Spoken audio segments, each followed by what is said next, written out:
Pemirsa, menjelang 100 hari pemerintahan Jokowi Yusuf Kala, sejumlah elit partai politik dan pengamat politik menyatakan bahwa kinerja Jokowi JK tidak bisa hanya dilihat dalam waktu 100 hari saja. Maka kita sengaja untuk menghadirkan. Nah, untuk itu kita akan mendengarkan nanti bagaimana persoalan. Berbeda dengan masa pemerintahan sebelumnya, di mana berbagai pihak kerap mempertanyakan efektivitas 100 hari kepemimpinan Presiden sesaat setelah terpilih. Hal tersebut tidak berlaku bagi Presiden Jokowi. Setidaknya hal ini yang ditunjukkan dalam hasil survei evaluasi kinerja dan regenerasi politik yang digelar LSI. Dalam diskusi ini, para pembicara tidak dapat menagih kinerja 100 hari pemerintahan Jokowi JK, melainkan mengharapkan langkah terbaik dan tepat yang akan dilakukan Jokowi JK dalam menyelesaikan permasalahan yang terjadi saat ini. Hal ini guna memberi harapan dan sinyal kepada masyarakat agar lebih percaya pemerintahan Jokowi JK membuktikan visi, misi, dan target janji politik saat kampanye lalu. Mudah menggunakan semua kewenangan dan energinya untuk segera melakukan langkah-langkah percepatan perbaikan pemerintahan ini. Tapi saya masih melihat ketulusan dari kedua beliau, Jokowi JK, untuk mengerjakan apa yang bisa dikerjakan, menyelamatkan apa yang bisa diselamatkan. Memang mengelola negara sebesar kita ini tidak mudah. Lebih baik kita beri waktu kepada mereka, kepada Jokowi JK untuk melakukan langkah-langkah terbaiknya. Toh kedua beliau sekarang adalah pemimpin Republik ini, pemimpin kita bersama. Dijalani menurut saya akan semakin akan mempengaruhi kinerja pemerintah ke depan. Nah, semakin jelas menjadi presiden yang saya istilahkan tadi akan menjadi presiden yang tersandera. Tentu saya tidak mengatakan bahwa Jokowi presiden boneka, tetapi saya yakin Jokowi sebagai presiden tidak menginginkan dicatat oleh publik sebagai presiden boneka. Pasti dia ingin dicatat sebagai publik sebagai presiden yang kuat, yang berpihak pada rakyat, memenuhi janji-janji politiknya, menunaikan janji-janji kampanyenya. Itu bagaimana menyelesaikan, harus berani mengambil keputusan dengan segala risikonya. Nah, kalau tidak berani mengambil keputusan dengan risikonya, terombang-ambing, yang dirugikan adalah rakyat, adalah masyarakat. Jokowi sendiri saya kira lebih baik mengkoordinasikan hubungan antar kementerian yang itu menjadi tim yang solid, itu yang pertama. Sebelum kemudian melangkah, saya kira beberapa menteri sudah ingin melakukan gebrakan-gebrakan, bahkan juga dengan gebrakan secara beneran, misalnya ada menteri yang naik pagar misalnya dan lain sebagainya. Tetapi itu semua jangan sampai kemudian pertama gerak antara satu menteri dan kementerian lain belum terkoordinasi, ini sudah maju 5 langkah, yang lainnya masih 1 langkah, yang lainnya 3 langkah. Nah, ini akhirnya kan menimbulkan persoalan lagi. Gitu. Nah, itu yang saya kira Pak Jokowi yang paling penting. Ya, pemirsa, kita lanjutkan perbincangannya. Pak Riza, kalau tadi sebelum break saya menyatakan bahwa apa aspirasi rakyat, apa reaksi rakyat ketika kebijakan yang sangat menganggap bahwa Jokowi menaikkan harga bahan bakar minyak. Jadi begini ya, harga minyak ini kan fluktuatif ya. Memang ini bukan kebijakan yang mudah ya. Di satu sisi masyarakat membutuhkan minyak ya, karena minyak ini kan bahan bakar yang penting sebagai sebuah energi penting. Kemudian di sisi lain kita import ya. Di sisi lain kita belum bisa mengekspor secara memadai. Ketiga yang nggak kalah penting adalah bahwa di sini membutuhkan kepiawaian kepemimpinan dan pemerintah dalam menganalisa ke depan. Sebetulnya seperti apa kecenderungan? Kecenderungan minyak ini bisa dianalisa. Apakah akan naik terus, apakah akan turun, atau bagaimana? Nah, di sini ada kelemahan daripada tim Pak Jokowi dalam rangka menganalisa. Kecenderungan minyak itu, banyak pakar menyampaikan, itu akan turun terus. Itu bisa dilihat, akan turun. Kebijakan OPEC dan lain sebagainya, politik dunia, perang dunia, itu kecenderungannya akan terlihat. Gitu. Di satu sisi Pak Jokowi punya semangat yang luar biasa sebetulnya, ingin cepat membangun infrastruktur. Apalagi pulang dari KTT, lihat negara-negara lain maju, jalan tolnya, waduknya, itu bagus. membangun energi positif bagi seorang presiden. Sampai di Jakarta nggak punya dana, kan begitu. Mungkin ada tim menyampaikan, Pak, ya sudah, cabut saja subsidi. Kalau dicabut ada uang masuk 107 triliun umpamanya, bisa dipakai. Itu sebetulnya satu masukan yang bagus, tapi harus dilihat gitu. Timingnya belum pas ketika itu. Karena di APBN sudah dianggarkan $105 per barel dengan asumsi.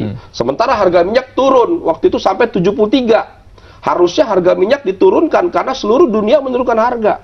Masyarakat dunia menikmati murahnya harga minyak, kita justru menaikkan. Ini kebijakan yang salah.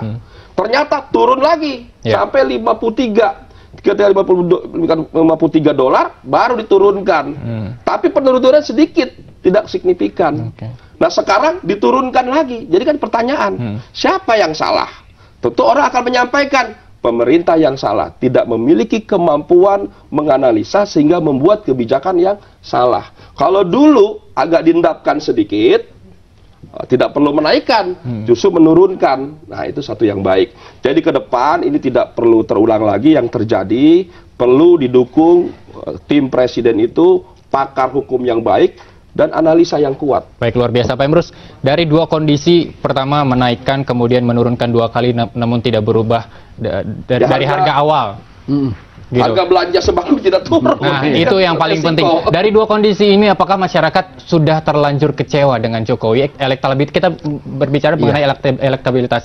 Meskipun Jokowi telah menurunkan harga BBM sebanyak 2 kali. Bagaimana kondisi masyarakat sekarang? Kalau elektabilitas kita perlu melakukan riset gitu ya. Apakah sudah menurun popularitas Jokowi atau tidak? Saya belum dapat data itu.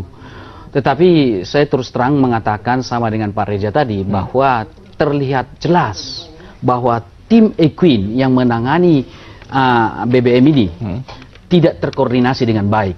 Jadi yang saya kritik selalu tim Equinnya, bukan Presiden Joko Widodonya, gitu ya. Utamanya Menteri SDM-nya. Saya pikir sudah banyak pandangan mengatakan bahwa jangan turunkan, jangan naikkan. Tren minyak dunia akan turun. Para pakar, para ahli mengatakan itu, tapi dia baikan begitu saja. Termasuk saya mengatakan itu dulu, bahwa dia baikan begitu saja. Ternyata ya turun. Nah, resikonya adalah pertama, justru dengan naiknya kemarin BBM lalu diturunkan, sementara harga tidak relatif, tidak mengikuti tidak sebanding lurus dengan turunnya BBM tersebut. Sementara harga tetap di atas dibanding dengan turunnya, begitu ya. Nah, yang rugi siapa? Rakyat kecil. Rakyat kecil itu siapa? Pendukung Joko Widodo. Oleh karena itu, saya harapkan Joko Widodo tidak serta-merta mengikuti masukan daripada menteri-menterinya. Idealnya, kata Pak Reza tadi, saya sepandangan dengan itu, Joko Widodo harus membentuk tim ahli, sehingga atas dasar itulah dia mengambil keputusan. Masukan-masukan dari menteri tidak selamanya harus diikuti. Kenapa? Karena menteri juga punya agenda tertentu, apalagi menteri itu di-dropping oleh kekuatan partai, oleh kekuatan kingmaker tertentu. Jadi oleh karena itu alangkah baiknya Joko Widodo dilingkari atau ada di sekitar itu tim ahli di bidang hukum, ekonomi, atau politik yang berani memberikan masukan terhadap Joko Widodo sekalipun itu pahit. Tetapi keputusan di tangan Presiden. Baik, Pak Emrus, kita tahan dulu, ada penelpon yang masuk. Halo, selamat malam. Ya, dengan siapa di mana? Halo, selamat malam. Halo, selamat malam. Ya, dengan siapa Pak, di mana? Dengan Pak Adi di Palembang. Ya, Pak Ari, silakan. Ingin ngobrol langsung dengan 3 narasumber kami, atau mungkin Anda ingin melihat apa kinerja Jokowi JK di 100 hari ini?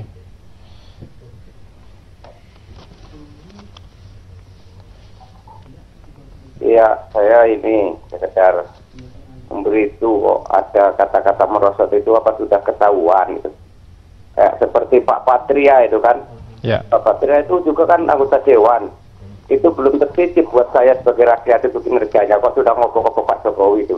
Terima kasih, itu aja. Baik Pak Adi, terima kasih. Langsung dijawab Pak Riza, silakan.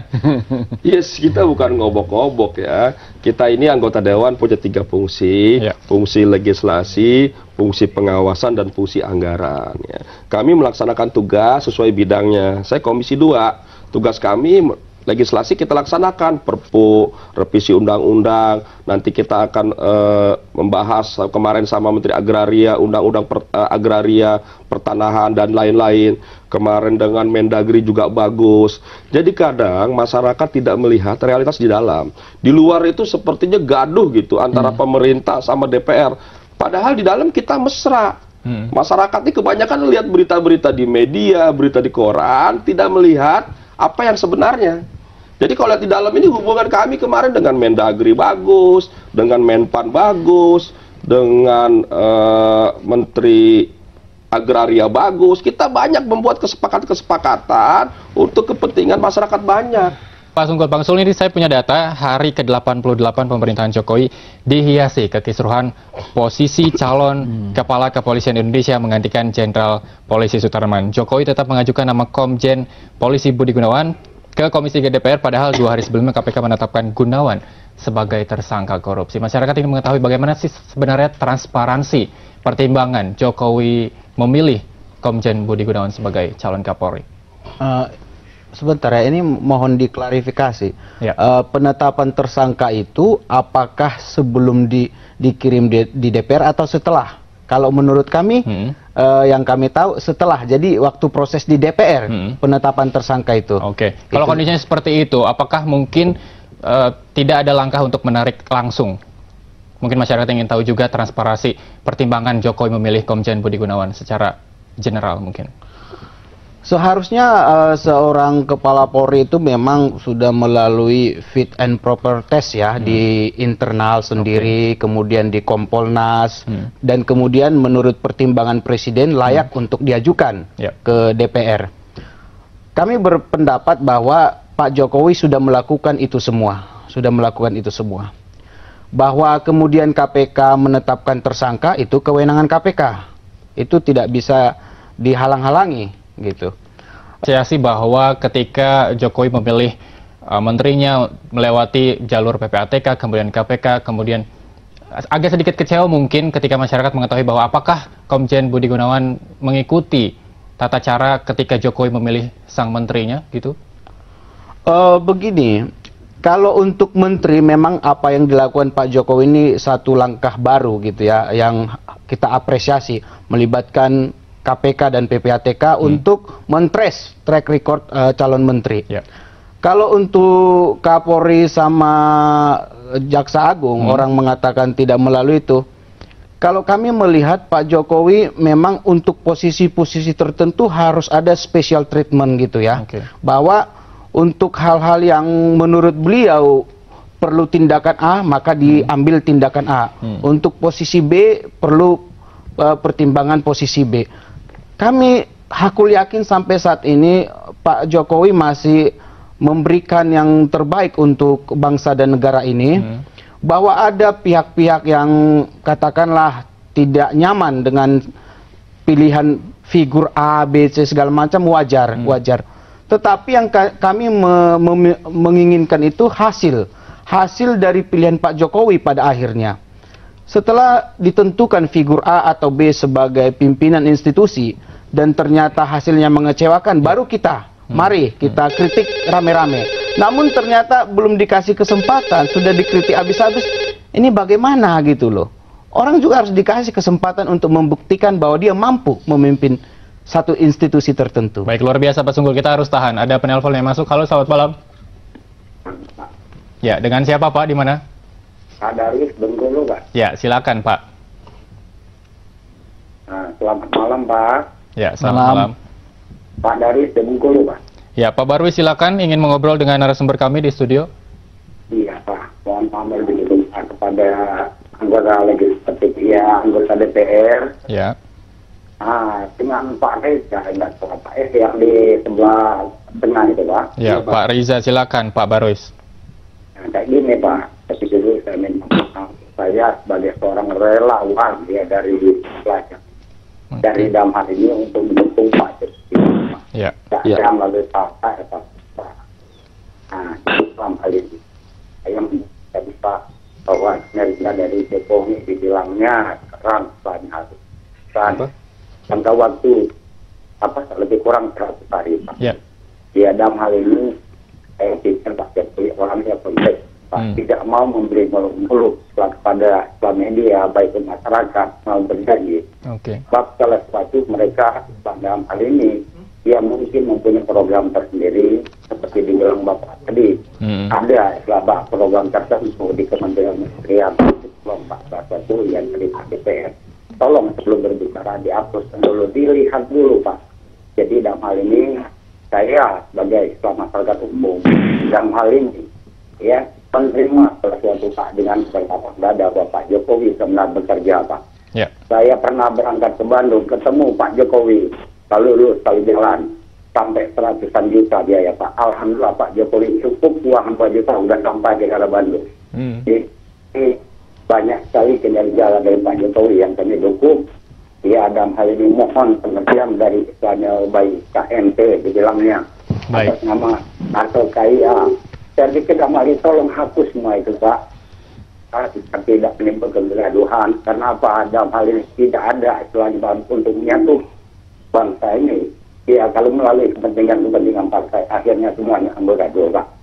Jadi mohon salah satu pengertian, kita belajar sopan santun, saling menghargai ya satu sama lain supaya masyarakat merasa aman dan nyaman. Ya Pak. Baik, terima kasih Pak Barwis. Nanti langsung ditanggapi oleh Pak Reza, tapi kita harus break sejenak. Pemirsa, ada Pemberita Weekend masih akan kembali usai jeda pariwara berikut.